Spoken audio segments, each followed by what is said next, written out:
Ruby, Ruby, কি হলো? চমকে গেলে কেন? তোমার খুব শরীর খারাপ লাগছে? ডক্টর ডাকবো? একটু রেস্ট নিলে হয়তো ঠিক হয়ে যাবে। আচ্ছা চলো, একটু রেস্ট নাও, আমি একটু খাবার ব্যবস্থা করছি। চলো, আসো আসো, চলো চলো।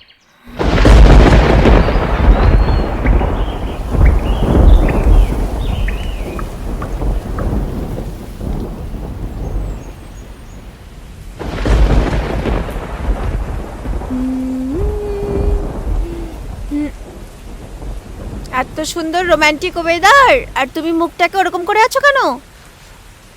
আচ্ছা রুবি, হুম?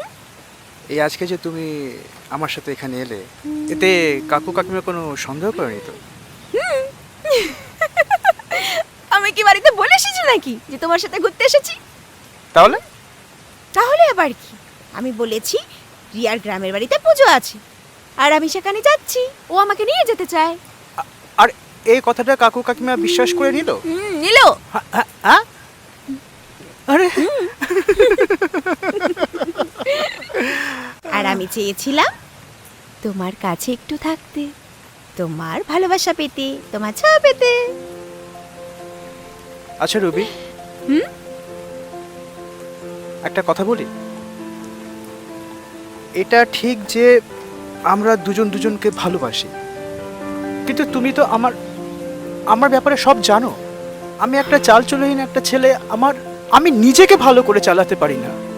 তো সেখানে দাঁড়িয়ে তোমাকে আমার ভালোবাসায় আটকাবো কি করে? ভালোবাসায় আটকে রাখতে নেই, ভালোবেসে মনের কোণে আগলে রাখতে হয়। তাহলে দেখবে আর হারানোর ভয় থাকে না। কিন্তু শুধু আগলে রাখলে জীবন চলে না রুবি। জীবনকে চালাতে হলে আরো অনেক অনেক কিছু চাই। তোমার যেটা চাই তার জন্য তো আমি আছি, আমি আছি তোমার চলার জন্য, আর আমার চলার জন্য আমার তো তোমাকে চাই। কিন্তু কিন্তু সমাজ কি বলবে? সমাজ, এই সমাজের কথা ভেবে ভেবেই আমরা কিন্তু আমাদের নিজেদের কথাটুকু ভাবি না। আচ্ছা আচ্ছা, চলো না আমরা আমাদের মতো করে একটা নতুন সমাজ তৈরি করি, যেখানে আমরা খালি আমাদের কথাটুকু ভাববো। কিন্তু আবার কিছু কিন্তু? তুমি আমায় বিশ্বাস করো না? নিজের থেকে বেশি বিশ্বাস করি রুবি তোমার। ভালোবাসো আমায়?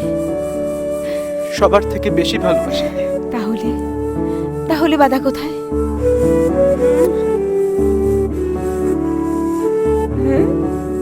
বাধা আছে আর কোনো?